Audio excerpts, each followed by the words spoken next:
1 Samuel 19, Saul tries to kill David.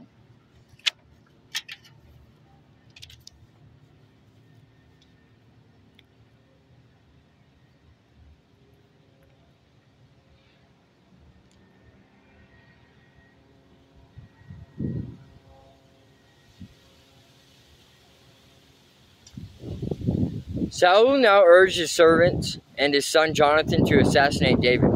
But Jonathan, because of his strong affection for David, told him what his father was planning. Tomorrow morning, he warned him, "You must find a hiding place out in the fields.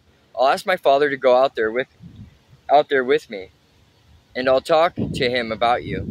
Then I'll tell you everything I can find out." The next morning, Jonathan spoke with his father about David, saying many good things about him. "The king must not sin against his servant David," Jonathan said. "He's never done anything to harm you. He has always helped you in any way he could. Have you forgotten about the time he risked his life to kill the Philistine giant and how the Lord brought great victory to all Israel as a result?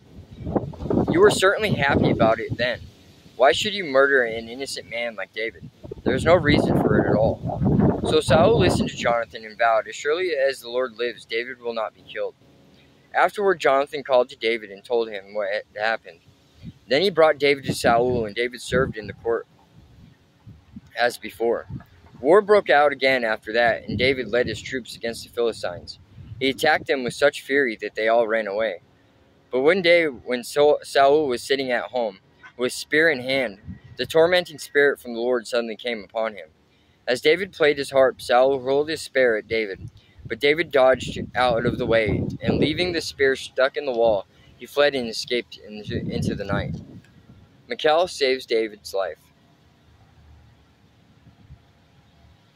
Then Saul sent troops to watch David's house. They were told to kill David when he came out the next morning, but Michal, David's wife, warned him, "If you don't escape tonight, you will be dead by morning."